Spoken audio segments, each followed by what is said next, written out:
ചരിത്ര സംഭവങ്ങൾ അന്വേഷിച്ചു പോകുന്ന പലരും മിക്കവാറും ചെന്നെത്തിപ്പെടുക കെട്ടുകഥകളുടെ കൂമ്പാരങ്ങളിലേക്കായിരിക്കും. ചില ചരിത്ര സംഭവങ്ങളും അന്യഗ്രഹജീവികളുമായി ബന്ധപ്പെടുത്തി പറയാറുണ്ട്.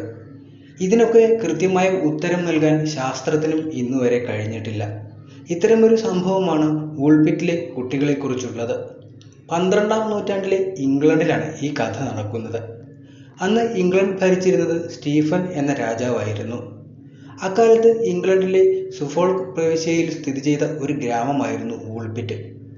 ഗ്രാമത്തിലേക്ക് ചെന്നായ്ക്കൾ കടന്നു വരുന്നത് പതിവായിരുന്നു. അങ്ങനെ അവയുടെ ഭീഷണി വർദ്ധിച്ചപ്പോൾ അവയെ പിടിക്കാനായി ഗ്രാമത്തിന്റെ പ്രാന്തങ്ങളിൽ വാരിക്കുഴികൾ ഗ്രാമീണർ നിരവധിയായി നിർമ്മിച്ചിരുന്നു. വൂൾപിറ്റ് എന്നറിയപ്പെട്ട ഈ കുഴികളുടെ പേര് ലോപിച്ചാണ് ഗ്രാമം വൂൾപിറ്റ് എന്നറിയപ്പെടാൻ തുടങ്ങിയത്. ഏകദേശം 1150 വർഷങ്ങൾക്ക് മുമ്പ് ഒരു ദിവസം കുഴിയിൽ നിന്നും ഒരു വലിയ ശബ്ദം കേൾക്കുകയുണ്ടായി.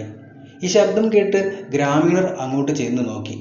ചെന്നായ വല്ലതുമോ കുഴിയിൽ വീണെന്ന് കരുതി കൈകളിൽ ആയുധങ്ങളും മറ്റ് സന്നാഹങ്ങളുമൊക്കെയായാണ് അവർ ചെന്നത്. എന്നാൽ കുഴിയിലേക്ക് നോക്കിയ ഗ്രാമീണർ ആകെ അത്ഭുതപ്പെട്ടു പോയി. അവിടെ 2 കുട്ടികൾ മാത്രം. ഒരു പെൺകുട്ടിയും അവളേക്കാൾ പ്രായം കുറഞ്ഞ ഒരു ആൺകുട്ടിയും. അവളുടെ ശരീരത്തിന്റെ നിറം പച്ചയായിരുന്നു. ഇംഗ്ലീഷ് അല്ലാത്ത ഏതോ ഭാഷ അവർ സംസാരിച്ചു കൊണ്ടിരിക്കുന്നു. ഗ്രാമീണർ ഇരുവരെയും പിടിച്ച് കുഴിക്ക് പുറത്തു കയറ്റി. പിന്നീട് ഇവർ വൂൾപിറ്റിന്റെ ഭാഗമായെന്ന് അക്കാലത്ത് ജീവിച്ചിരുന്ന റഫാൽഫ് എന്ന ചരിത്രകാരൻ പറയുന്നുണ്ട്. സർ റിച്ചാർഡ് ഡി കാനെ എന്നു പേരുള്ള വൂൾപിറ്റിലെ ഒരു പ്രമാണിയുടെ വീട്ടിലേക്കാണ് കുട്ടിയെ ഗ്രാമീണർ അന്ന് കൊണ്ടുപോയത്. കുട്ടികളെ കണ്ട് അത്ഭുതപ്പെട്ട റിച്ചാർഡ് അവർക്ക് കഴിക്കാനായി ഭക്ഷണം നൽകി. എന്നാൽ ഭക്ഷണം കുട്ടികൾ സ്വീകരിച്ചില്ല. പലവിധ വിഭവങ്ങൾ മാറ്റി മാറ്റി പരീക്ഷിച്ച് കുട്ടികൾക്ക് വീണ്ടും വീണ്ടും ഭക്ഷണം നൽകിയെങ്കിലും അവർ നിരസിക്കാൻ തുടങ്ങിയിരുന്നു.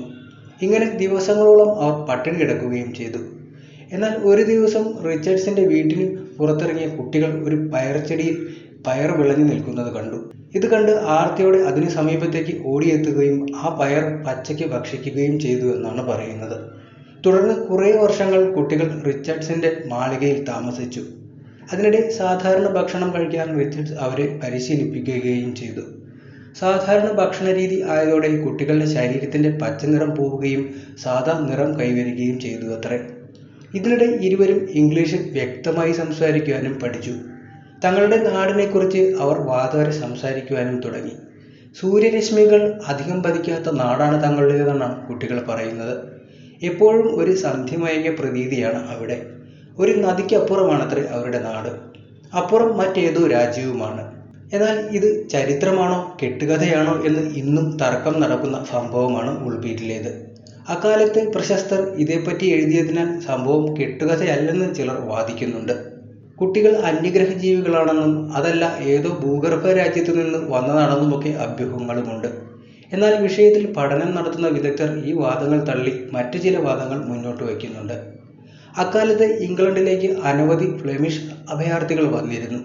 ഇന്നത്തെ ബെൽജിയം ഉൾപ്പെടുന്ന മേഖലയിൽ നിന്ന് വന്ന ഇവർ ഫ്ലെമിഷ് ഭാഷയാണ് സംസാരിച്ചിരുന്നത്. ഇവരിൽപ്പെട്ട ഏതോ കുടുംബത്തിലേതാണ് കുട്ടികൾ എന്നതാണ് ഏറ്റവും ശക്തമായ വാദം ഇപ്പോഴും നടന്നുകൊണ്ടിരിക്കുന്നത്.